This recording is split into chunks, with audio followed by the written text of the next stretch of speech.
For the ones who get it done, the most important part is the one you need now. And the best partner is the one who can deliver. That's why millions of maintenance and repair pros trust Grainger, because we have professional-grade supplies for every industry, even hard-to-find products. And we have same-day pickup and next-day delivery on most orders. But most importantly, we have an unwavering commitment to help keep you up and running. Call, click Grainger.com, or just stop by. Grainger, for the ones who get it done.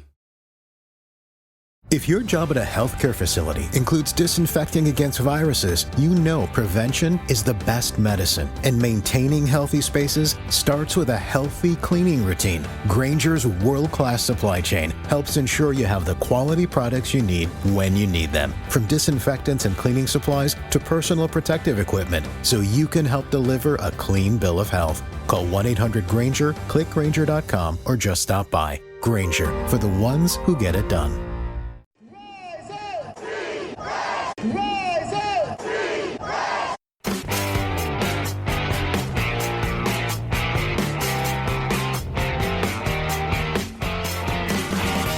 This is the Rise Up See Red podcast, all about the Arizona Cardinals and the NFL, featuring insider and outsider perspectives. Enjoy the best hour of Cardinals talk on the web.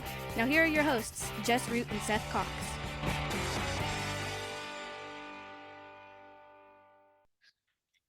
Hello, Arizona Cardinals fans, and welcome to the latest edition of the Rise of C-Red podcast of SR Cardinals Talk on the web. I'm your host, Jess Root from CardsWire.com, the USA Today NFL Wire site covering, of course, the Arizona Cardinals. Recording not at home as I'm out in Texas visiting my oldest daughter, but it doesn't matter for recording. It's the internet. Joining me is Seth Cox from AvengeTheBirds.com.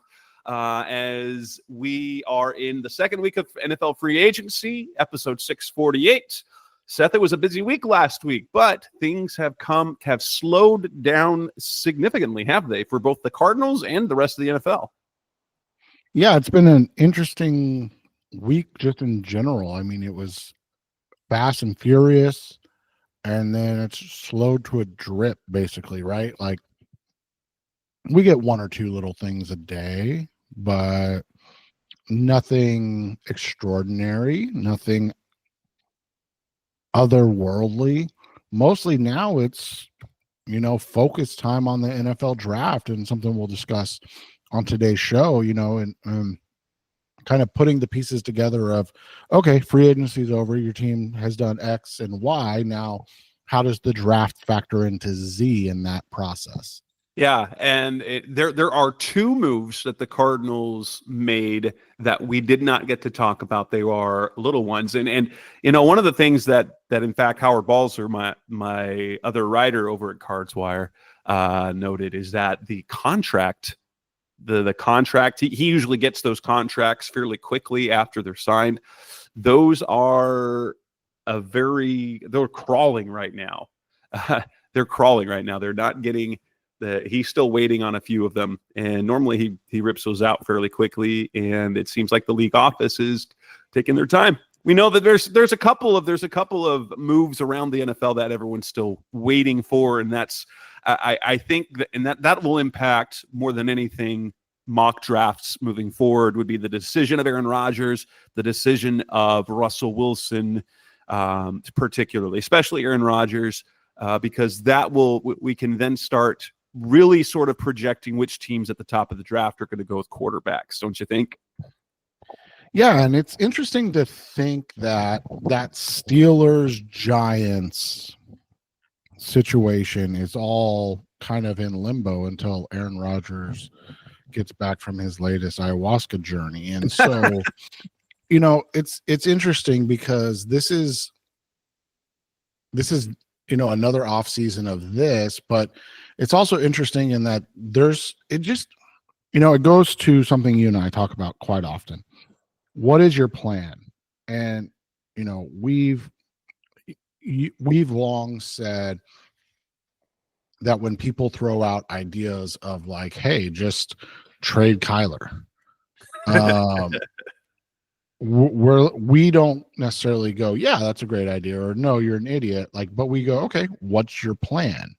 And more often than not, they go, well, they'll figure something. Like, you can go get Sam Darnold for 100 million, 120 million or whatever. And it's like, okay, so are you and so that's the thing is like, you look at the Steelers, you look at the Giants, and you go, is this the way you want to go about your off seasons? Because that's the thing is like, if you don't have a quarterback, then you're just constantly searching for a quarterback.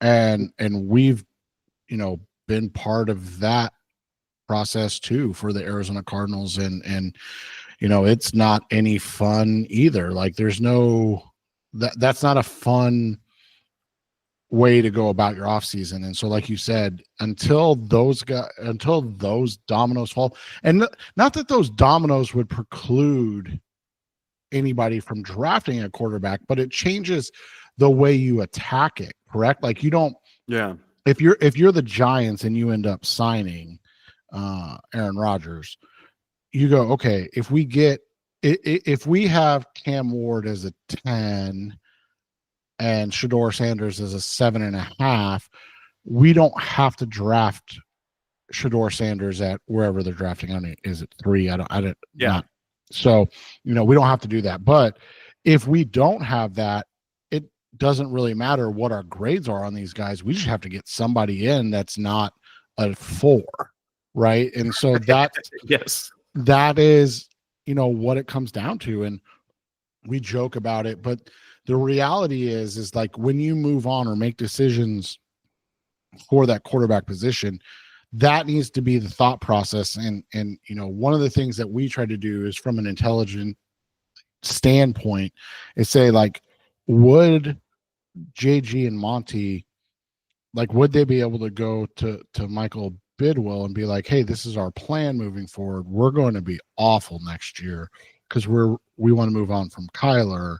And we might be able to get Aaron Rodgers. If not, we might draft somebody on day 2, but we'll go forward with Jacoby Brissett. The same guy that just won 1 game last year. We'll go forward, or Clayton too, or whatever, And so that is the whole thing. And so, like you said, until those dominoes fall, we'll continue to see, Shedeur Sanders. We'll continue to see these mock drafts that have Jackson Dart going at 22 or whatever the Steelers drafting. Or number 9, which was holy cow, the Jackson Dart going to the I think was that Kiper's at number 9. And we're going to talk about the mock draft, but let's start kind of talking about the 2 minor moves that the Cardinals made after our last show. 2 guys, truth is, you probably haven't heard of. Now, if you follow what the Cardinals have been doing, you probably heard the transactions. The Cardinals landed former Bears and Seahawks offensive lineman Jake Curhan, and then also former Los Angeles Chargers and Dallas Cowboys receivers Simi Fehoko. 2 guys that probably get minimum contracts. Curhan played 10 games and started 2 for the Bears last year, started a couple games at guard. He's started a handful of games at tackle as well. He played 3 years for the Seahawks. And he's a big dude. Long dude, 6'6", 316, going to be 28, 27 years old. Like, I don't see that move, like, and he comes from that terrible Bears offensive line. And you look at that and you're like, Cardinals kind of still need a starting right guard. When they made that move, we're like, that better not be their starter. Right. And, like you said, last year played 260 snaps on the offensive line, 239 at left guard, 21 at right tackle. The year before that, he played 294 snaps, 6 at right guard, 288 at right tackle. So to your point, you go, where does this guy fit? I mean, he's been mostly a backup right guard and then a starting swing tackle, which I don't know how that works, if I'm being completely honest. I wonder if basically he's slated to be like this year's Tristan Colon, though Colon was more guard center. I did see him. We did see him in training camp take a few tackle reps out of necessity, or I think he might have been a tackle during one of the preseason games too, which was fun. But Right, exactly. I'm guessing that would kind of be the role that we'd had, and I kind of want to see his contract. One, to see how much it is, and two, how much is guaranteed, because that will kind of tell you how much they like him, right? Yeah, and you look at it, I mean, even going back, PFF's great for charting. And, he, in the preseason, for instance, last year, so 24, he played 156 snaps in the preseason, all at right tackle. So, and then, the year before that, he played 12 at right guard and 121 at right tackle. So basically, what that's telling you is he's a right tackle that can fold into guard, that can step in at left tackle in a super pinch, right? Like, or left guard, sorry, in a super pinch. Like, it's not ideal, but he's mostly a tackle that can fold into guard. He's been mostly on the right side of the offensive line. Would you say that this, For the ones who get it done, the most important part is the one you need now. And the best partner is the one who can deliver. That's why millions of maintenance and repair pros trust Grainger, because we have professional-grade supplies for every industry, even hard-to-find products. And we have same-day pickup and next-day delivery on most orders. But most importantly, we have an unwavering commitment to help keep you up and running. Call, click Grainger.com, or just stop by. Grainger, for the ones who get it done. lends itself to believe that maybe Jonah Williams' injury is serious enough that he won't be able to start the season, which hastened the signing for Kelvin Beachum to be the starter to then make Curran / Christian Jones more the backup. Yeah, or they're going in with the idea, and this is always how it should go. I won't say how it does go, but how it should go in theory is they're going, hey, we want Christian Jones to be the starter. But we're talking about a guy that spent most of the season on injured reserve and then, played minimally when he came back. So he may not be ready. And if he's not ready to start, he's going to get all the reps and he's going to do everything in practice. And then Jake Curran will be active on game days over Christian Jones, right? Like, that's typically how that goes, because they're going to say to themselves, like, we don't want to put him in a position to blow his potential that we see or that we like. And then and then number two, they're trying to win games this year, so they don't want correct. They don't want to, like, one. It's one thing when you have like a 2023 season. It's completely different when in 2025 you're trying to win games, and so unless he is at least stable, consistent, you don't want to put him out there where you're going to get your quarterback killed. But also think about this, Jess. If he's not the backup right tackle, he's the backup right guard. So in an essence, you're basically saying, like, hey, we've got this guy that can do either. And like you said, we don't have his contract numbers yet. They're leaking out. I don't even know like what's happening with it. But you're saying basically like, hey, this is our break in case of emergency plan if this guy can't go. And if not, he's a body for the summer for everything else until Jonah's back, and then we're good to go. And also it's like one of those things too. It's like, hey, if we don't get, and no insight, no nothing, just throwing a name out there. Like, hey, if we don't get Josh Simmons at the pick we want him at, and we don't love anybody else on day 2, then we got this guy in-house that we're ready to go. Like, that's how I look at this whole signing. Good. Now the guy that I actually think is an intriguing upside signing, and that's Simi Fehoko, 6'4", 215, receiver, he was drafted by the Cowboys. I think it was a 5th round pick. Played last season. It might have been the last 2 seasons for the LA Chargers. Yep, last 2 seasons. And fast. Like at the combine, he was a sub 4.45. He was 4.44 at 6'6". I mean 6'4". That's really, really good. And he's another guy that's been to Stanford. So now they've got some Stanford guys in Fehoko and Michael Wilson and Elijah Higgins to go with that. Their receivers coach of Drew Turrell, who is a Stanford guy. I'm really intrigued with this move because he doesn't have a lot of production. He had 6 catches for 106 yards, but that's a whopping 17.7 yards per catch. And he's played a lot on special teams, but I like the potential for this because I'm assuming he's played most. I haven't looked at the snap reps. He's played primarily outside, hasn't he? So he played 43 snaps in the slot last year, 191 out wide. So either X or Z. So yeah, I mean, so it's basically a 5-to-1 snap outside to inside ratio. One of the things that you look at for him is he's a big body guy that works hard in the run game. He's not a guy that you're going to expect much from. I mean, not 7 snaps. A guy that in his time, you're talking about 7 snaps as a rookie, 36 his second year.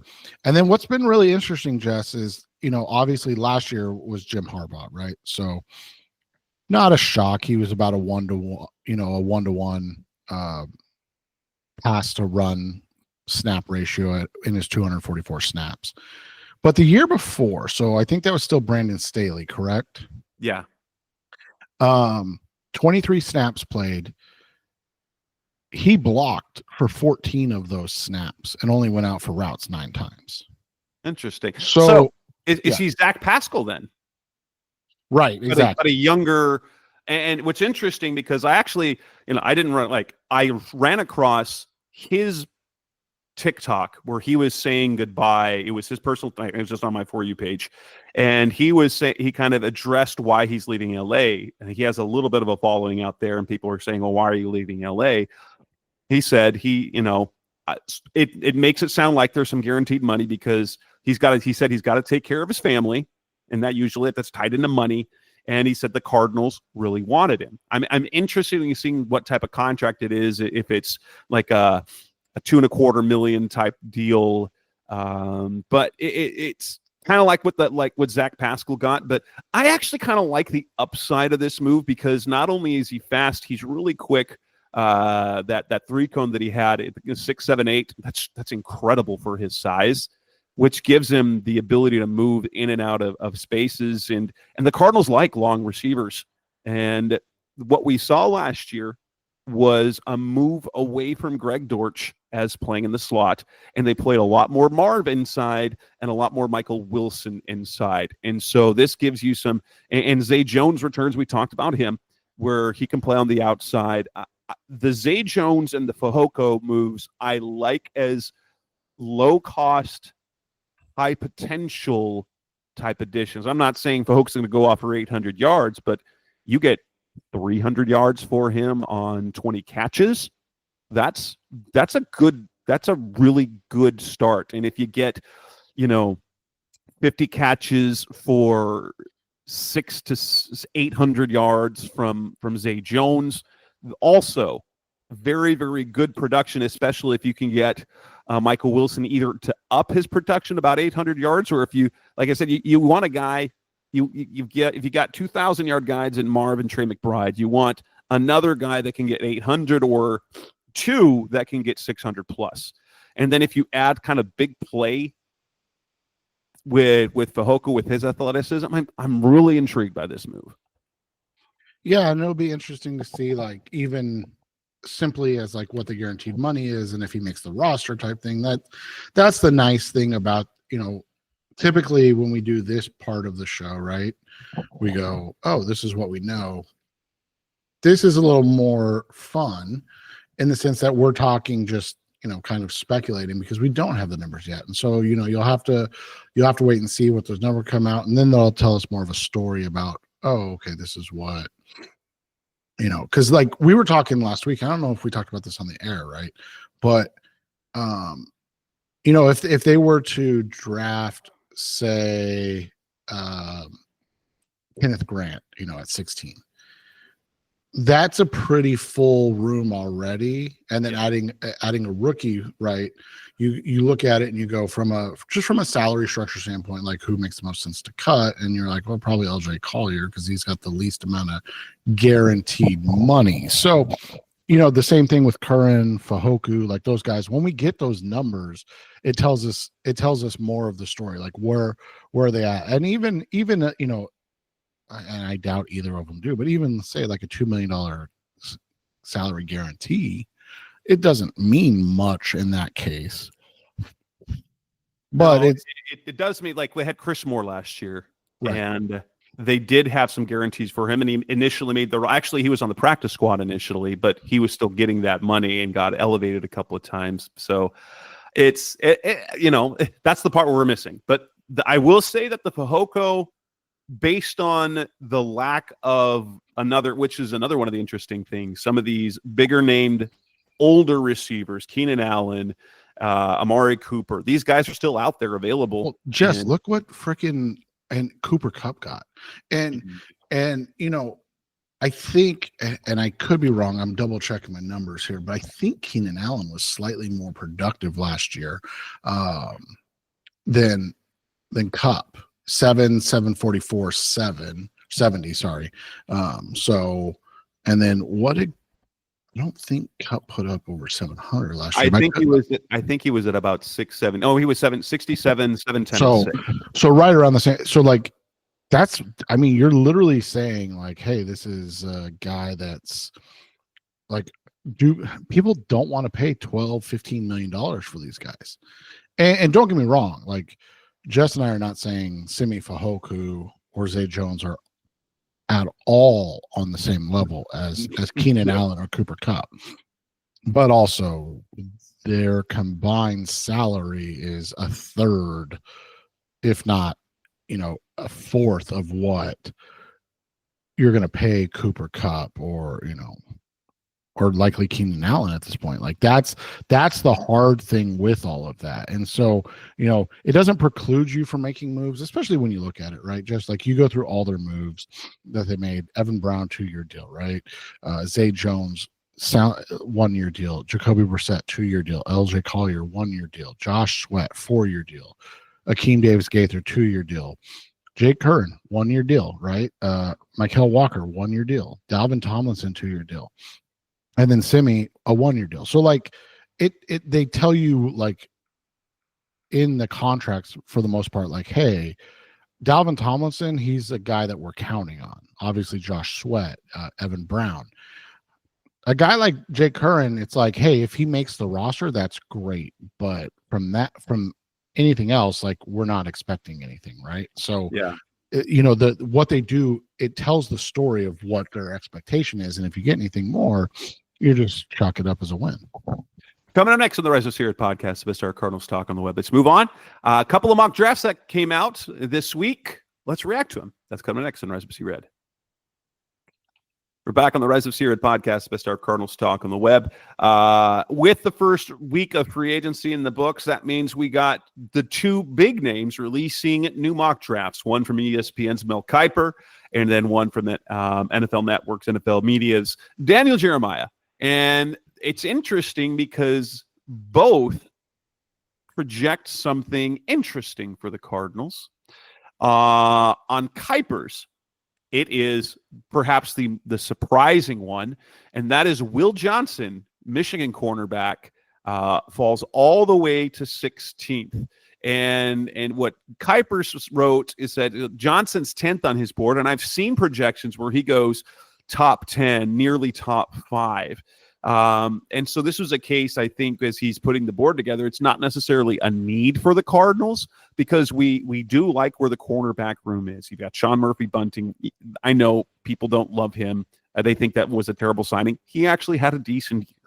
Back half of the year, yeah. Yeah, they got Starling Thomas. He's all right. You've got Max Melton, second-round pick last year. They're kind of counting on to grow. And then you've got Garrett Williams inside. Sure, you could add Will Johnson to that group. And I wouldn't preclude them if Will Johnson's on the board. He does offer size. He's nearly 6'2". We don't know what his long speed is. That he didn't run at the combine with the toe injury, and he's not going to be at his pro day because he just injured his hamstring. So that is kind of a concern because in the last 9 months, he's had a shoulder injury. He had, I guess, what he would call turf toe because it was a toe injury, and he talked about having torn ligaments, so that's a kind of a turf toe thing, and then recently a hamstring. I know you have said, I don't know if it's on the air or off the air between the group checks that we have, that if Johnson were available, you have no problem with it. I'm starting to worry a little bit based on the number of injuries he's had over the last year.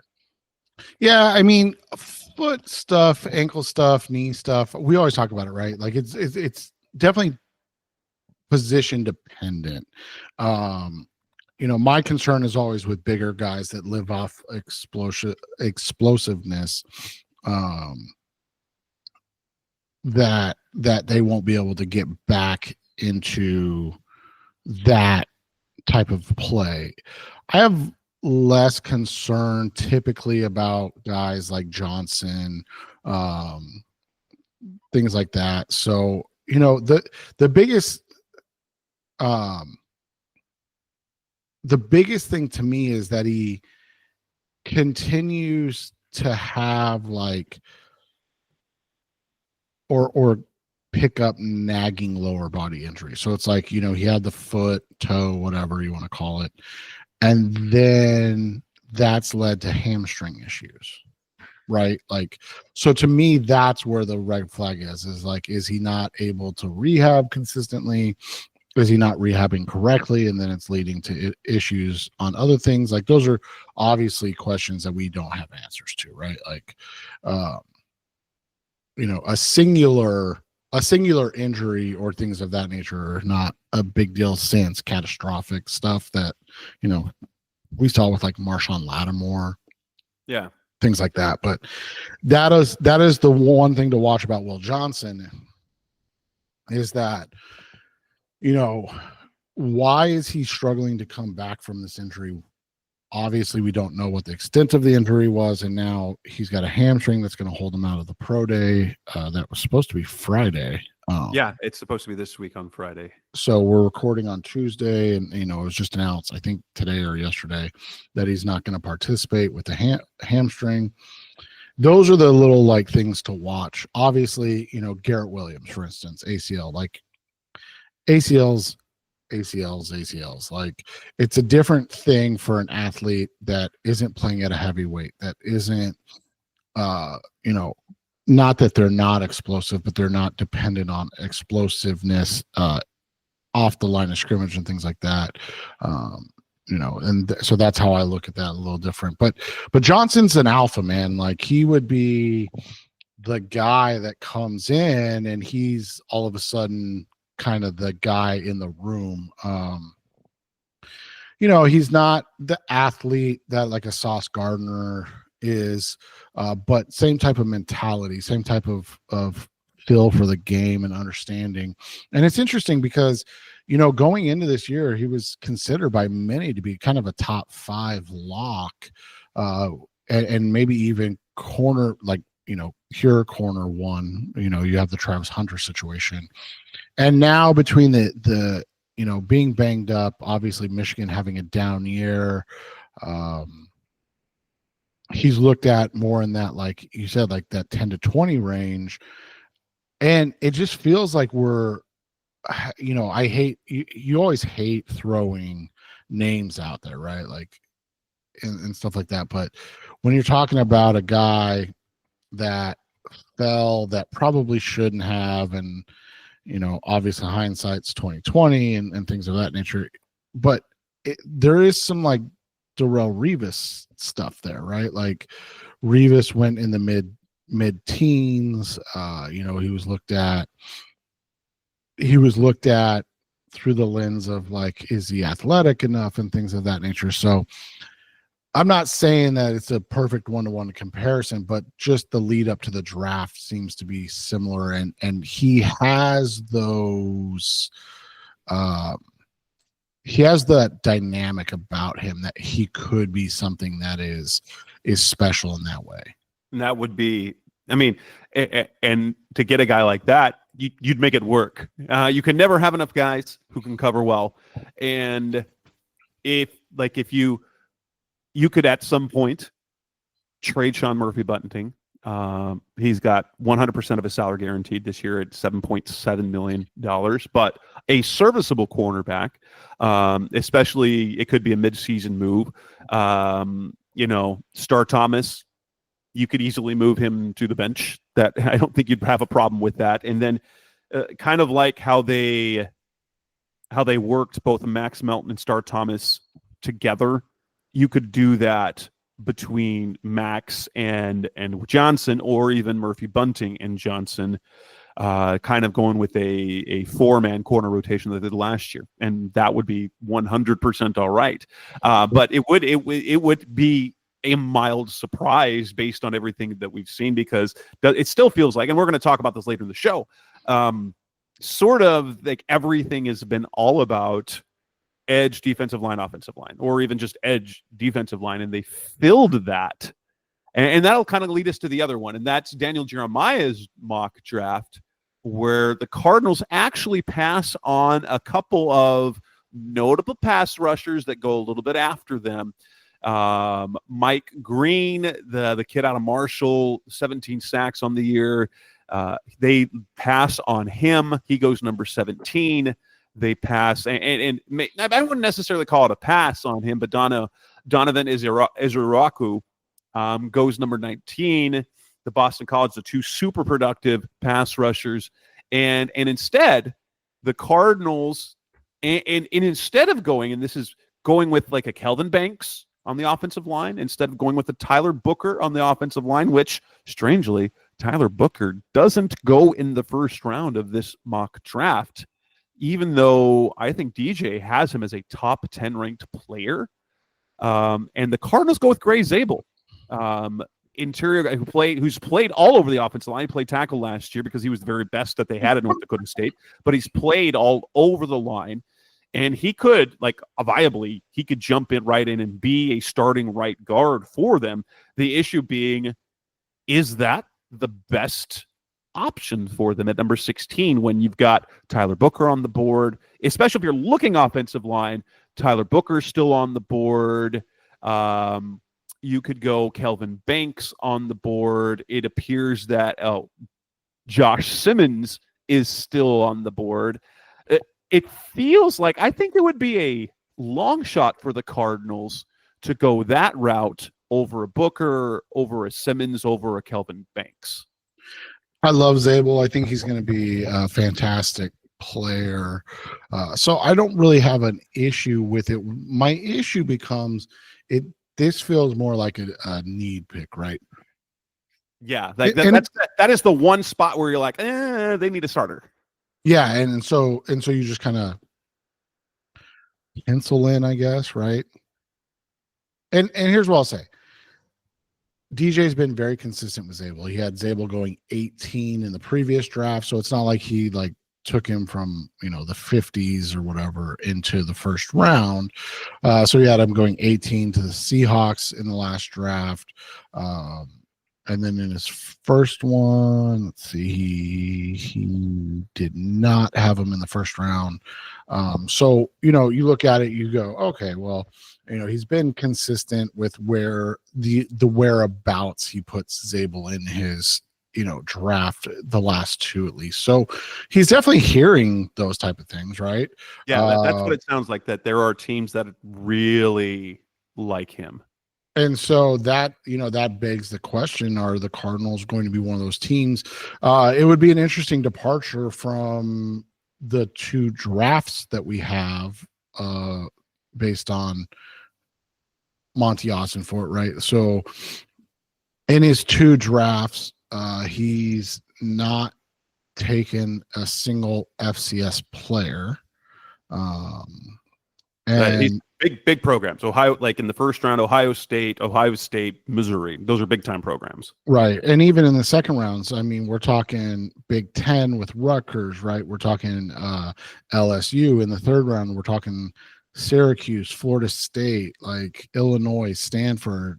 It's not like and no shade, obviously, but it's not like we're talking about Tulsa, Colorado State as their top players, right? They're going big programs. So it'd be a departure for sure to see that happen. Doesn't mean it can't, doesn't mean it won't, just would be a very big change from what we've seen in the two Monty drafts, because not only would it be the first time they take an FCS player, but they do so with a top 20 pick. That would be, again, I love the player. I think it'd be a good fit. He can, slot in at right guard from day one. And you look at it with a healthy Jonah Williams, you say, okay, well, we got our offensive line set, but at the same time, it does feel a little rich. Do you, if you're looking at offensive line, if Josh Simmons, Kelvin Banks, Tyler Booker are all on the board, do you take Zabel over any of those guys?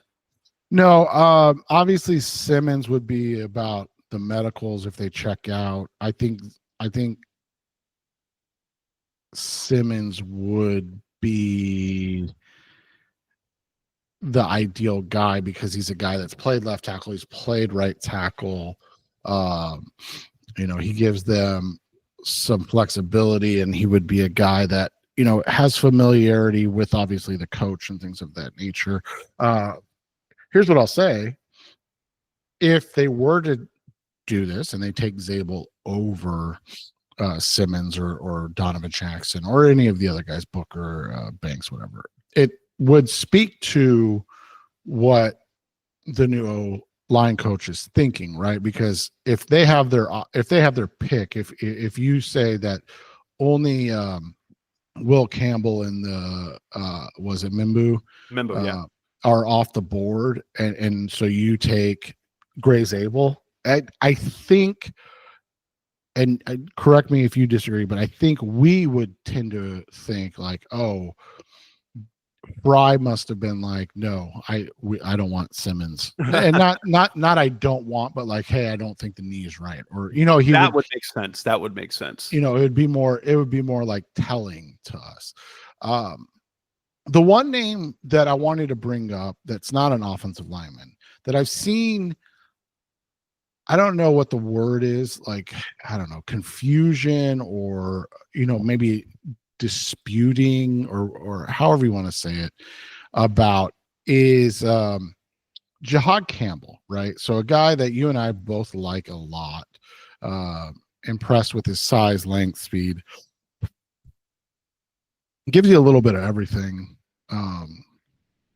Can be a guy that plays on the edge at times, can be a guy that's your, inside backer. Been fantastic doing both, and a really versatile player that does have a singular position but can be flexible. So I know fans are like, oh, we don't want another guy that doesn't have a position. No, he's an off-ball linebacker that can play off the edge if needed. I've seen him like all over the place. So, for instance, in this one, Daniel Jeremiah has him going top 10, which would be kind of like an insane thing for a guy that, if you look at him as just an off-ball backer, right? Like, yeah, top 10, we've talked about before. If you do that, like, I mean, you got to be Roquan Smith, right? Like, you got to be that. You got to be Isaiah Simmons, right? Right, exactly. And so then you look at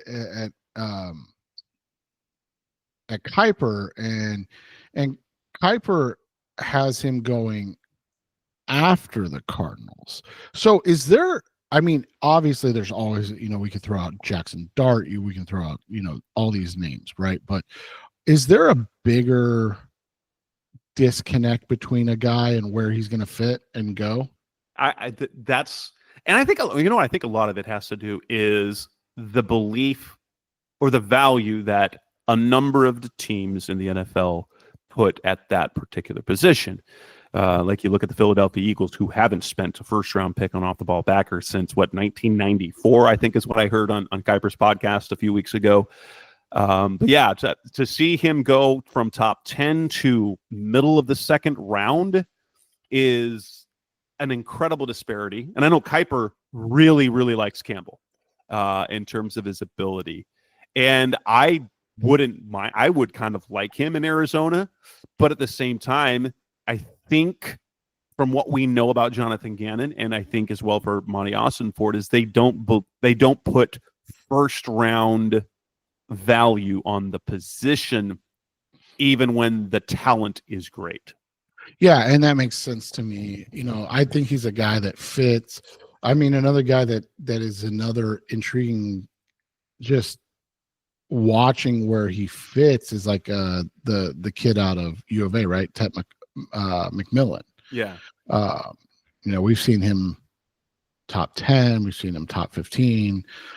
Both guys have him going in the 20s, right? So Kiper has him going to the Broncos, and then Jeremiah has him going to the Chargers. So, both AFC West teams and things of that nature. So it's really interesting because, you mentioned Will Johnson, right? He goes 15, I think, in Jeremiah. So they're right around the same page in terms of value. Mike Green, same thing. Mike Green goes at 15, and Kiper's goes at 17. Like you said, the Cardinals pass on him and Jeremiah. So like those guys are all kind of thought to be the same. It's just interesting to see these guys that are top 5 in some, and then outside the top 20 and others, and like where do these guys fit in? I mean, Jahdae Barron's another one, right? Like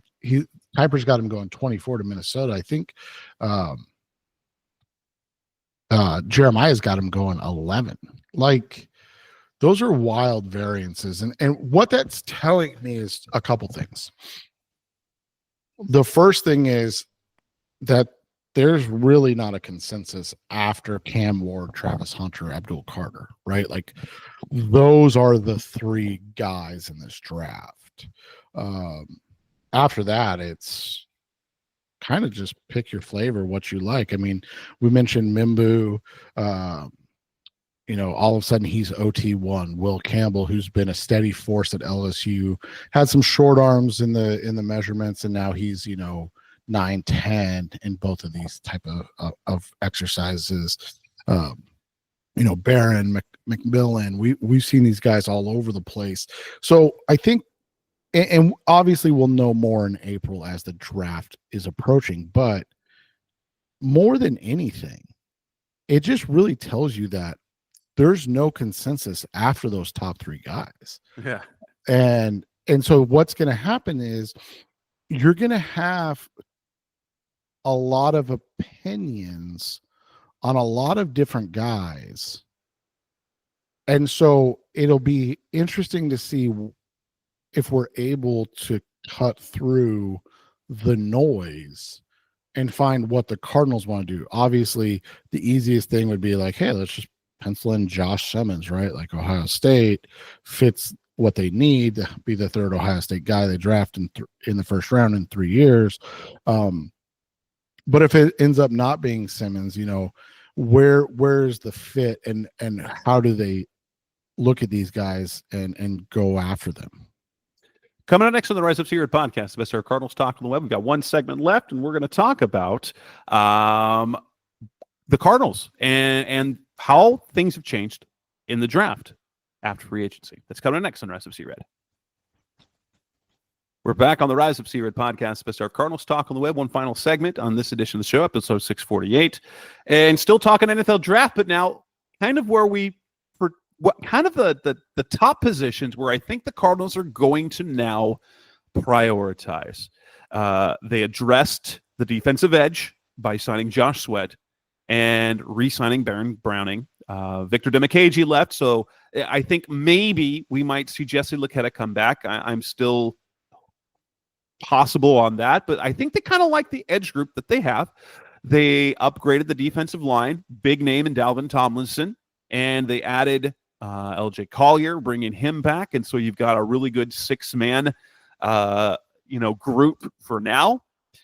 And everything leading up to free agency, didn't it feel like that everything about the draft was either 1-2 edge defensive line or defensive line edge when you came to the first round? Did it always feel like that up until free agency started? Yeah, and I'm not positive how much that's changed, because as much as I love the moves, and we gave our Josh Sweat grades last week and things of that nature, the reality becomes it doesn't change what they need. It just changes how urgent it is. You mentioned corner, right? And you had a astute observation, like you really can never have enough. Like you can always get more corners, and you always need more corners. The same thing you can say about any of the front 4-3 edge, whatever, however you want to look at it. Defensive line and edge rushers are there's something you can address every year, and we talked about it, right, with the Eagles, right? Like they drafted Jordan Davis, and then what they do the next year, oh, okay, we'll draft Jalen Carter, and then what they do the next year. So like, just because you get one, and even if they're a good one, it doesn't change how you go about it. And I think that is going to be Monty's mantra, like elite positions, players that play the defensive line, the offensive line, corner, obviously edge. Those we'll keep taking swings at those guys. Like it doesn't necessarily mean first round, but those will be premium picks yearly, and that's something that you and I talk about all the time, right? Like the previous regime really didn't do that, especially at corner and defensive line, right? Like it was right. It was always like, hey, we got these two, and we liked guys. Lucky Foe to goodness, who was the other one that year that they drafted? Rashard Lawrence. Rashard Lawrence, right? We like those guys. It's not that we disliked them or that they weren't good. I mean, Cameron Thomas and Jay Sanders, we liked both of those guys coming out. But like when those are the investments you make at those positions, it says more about your scheme and your building than it does anything else. I mean, think about it. Like, well, let's go back to those first few drafts, and who are those first round picks, dating back to when Keim started. It's guard, it's safety, it's off. Like you've got to tackle in 2015. You've got off the ball in 26. No, you've got defensive tackle 2016. So okay, 2017 off the ball, 2018 quarterback, 2019 off the ball. Oh no, 2019 was Kyler, so they quarterback 2 years in a row. Then they off the ball 2 years in a row. They've also got Budda Baker as a second round pick. So they're taking guards, they're taking linebackers, they're taking safeties in the first 2 rounds. They took Trey McBride in the second round rather than taking cornerbacks and pass rushers and tackles. Right. And even then, like you said, like you look at it, right? Their first draft, they got one great player, Tyrann Mathieu, and he was a safety, right? Alex Okafor had a very nice career for a 4th round pick, but it's not like, he was a star. And then you look at the next draft, like you said, a safety linebacker type in Deion Buchanan, Troy Nicholas, Kareem, the only Notre Dame tight end to not do anything in the right. NFL. Kareem Martin. And then their next draft, they get two guys that like have really nice careers, right? DJ Humphries and Marcus Golden. And then they whiff on their neck. I mean, and obviously hindsight's 2020, but the 2016 draft is literally what ended Keim's career. You can't whiff on your first round pick, trade away your second round pick for Chandler Jones, who was obviously fantastic, and then whiff on the first corner you took ever.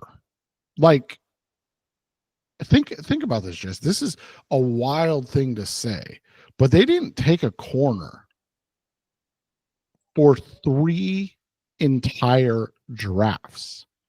That's just like that's complete negligence from the scouting and the roster development department. Like, it's one thing if you're like, hey, we're not going to take a first round. You know what? We won't even take a second round. But like, to go 3 entire drafts and never take a corner, it's just a wild indictment of how team building. And then your first one that you take was a converted running back who ended up, you drafted outside of the top 90. Like, that's that. By the way, then you didn't even take another one until the 6th round in 2018, 2 years later. And the first top 75 corner you took, hey, guess what? He's good. Like, it's almost like roster building is not incredibly difficult if you just take players at premium positions consistently, but that's another story for another day. So yeah, I mean, that's the thing is like, I don't, going back to the Jeremiah thing, like, I like Gray Zabel, so I don't want this to come across as Gray Zabel slander. But based on what we've seen from Monty, I don't think that Gray Zabel will be the guy that they look to bring in, because he's always built from the premium positions first. For me, I'm thinking it felt like, at least it felt like, before free agency, if we had to look at a positional priority, there were a top 3, and that was, I think, even pretty even 1A, 1B, edge and defensive tackle, and then a clear number 3 would have been tackle on the offensive line, tackle / guard. I feel like that, and as unsexy as this is, that it might be, if everything else is even, say if you've got 3 players, if you've got an offensive line, a defensive lineman, and an edge guy, all rated kind of the same, I personally feel like offensive tackle with a little bit of versatility probably has pushed up to number 1. And I think those 3 are still kind of number 1 through 3 with a bullet. And then you look at, like we said, like, hey, if you get a guy that you think is a star or can be a star, I mean, right?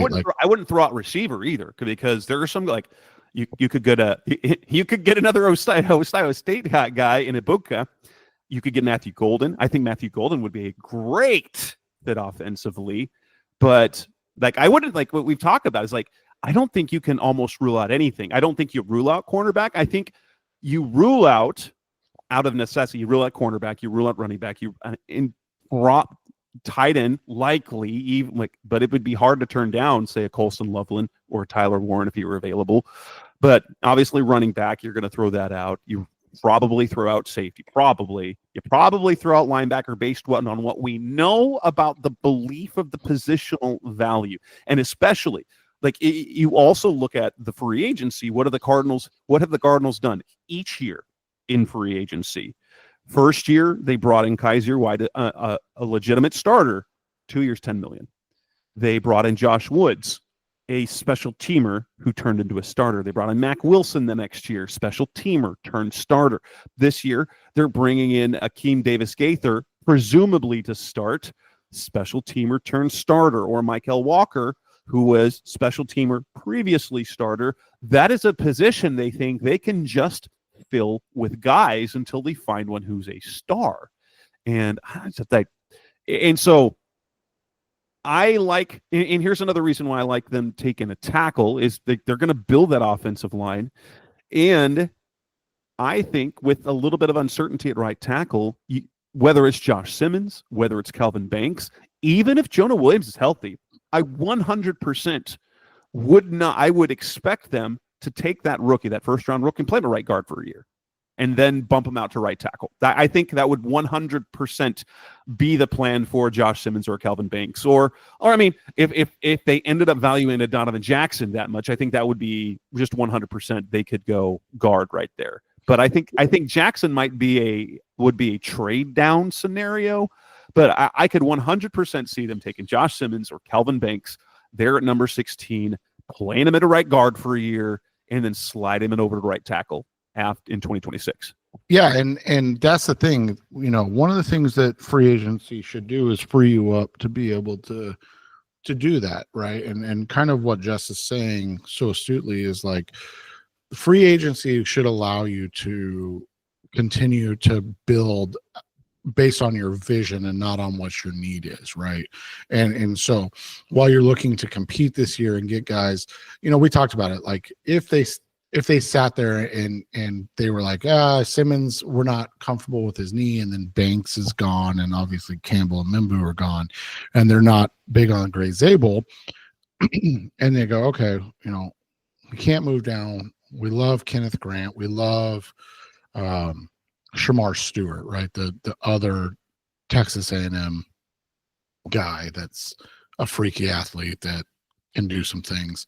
We love that guy.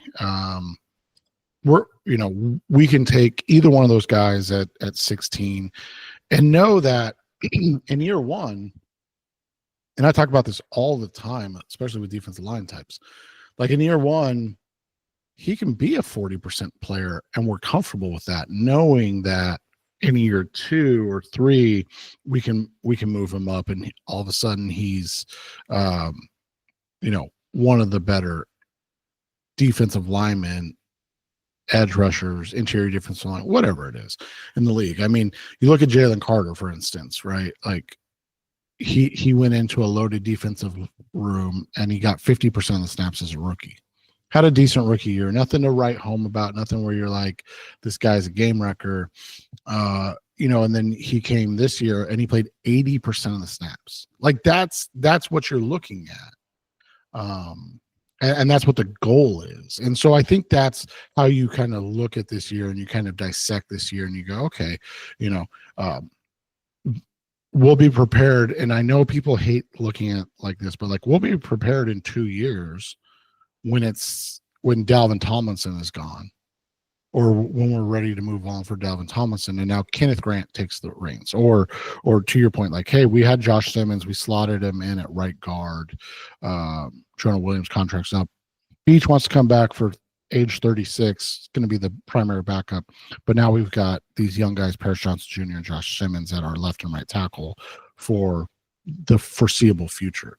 Like that's what good teams do. They're not chasing the one player they're missing. They're preparing for the future, but also getting impact players that can have impactful play in the present. Yeah, that would be ideal. I think I wouldn't exclude cornerback or receiver. No, I don't, like you said, I think, and I kind of did a little exercise with it yesterday. I just kind of took the consensus big board and I went from 10 to 32 and I just put all the players down. And then you look at it and you go, okay, so let's remove Tyler Warren, Colston Loveland, right? Tight ends, Malachi Starks, Nick Amenawari, the safeties, right? And then we take out Matthew Golden, Emeka Egbuka, Luther Burton, the wide receivers, and then Omari and Hampton, the running back. So you take out those guys, right? And the rest of them you have, and you have this list of guys: Will Johnson, Jalen Walker, Shamar Stewart, Kelvin Banks, Michael Williams, Mike Green, Jahdae Barron, James Pierce, Kenneth Grant, Josh Simmons, Tyler Booker, Jihad Campbell, Walter Nolan, Derek Harmon, and Donovan Ezeruka. Like, you look at all of those and you go, Yeah, I don't mind any of those names because there's not a guy that you're like, I gotta have him. Like maybe you'd prefer Jalen Walker over everybody else, but there's not one guy that you're like, that's the guy with the bullet. However, you do look at the positions and you go, okay, I'd stack them this way. Like you said, maybe offensive line's 1 now, and then defensive line edge is still 2A, 2B, but you're not going to take offensive tackle 5 over defensive lineman 1, right? Because you don't have to. And that's the nice thing about it. And with that, we will wrap up this edition of the Rise of C Red podcast, the Serve Cardinals Talk on the web. This is episode 648. We have more topics to cover. We still got a little more than a month before the draft, so we will be heavy on draft talk content with the shows to come. We'll start previewing positions next week, I think. But there's more to react to. That's Seth Cox. I'm Jess Root. We'll be back again soon. Thanks for listening, as always. Thanks for listening to the latest edition of the Rise Up See Red podcast. Listen to previous episodes and subscribe to the show on Apple Podcasts, Stitcher Radio, Audioboom, or many other podcast platforms so shows are delivered directly to your mobile device. Please give the show a 5-star rating and always support the sponsors who support the show. We'll be back soon for the best hour of Cardinals talk on the web. Rise up, Red Sea, be Red, See Red, and of course, Rise up, See Red.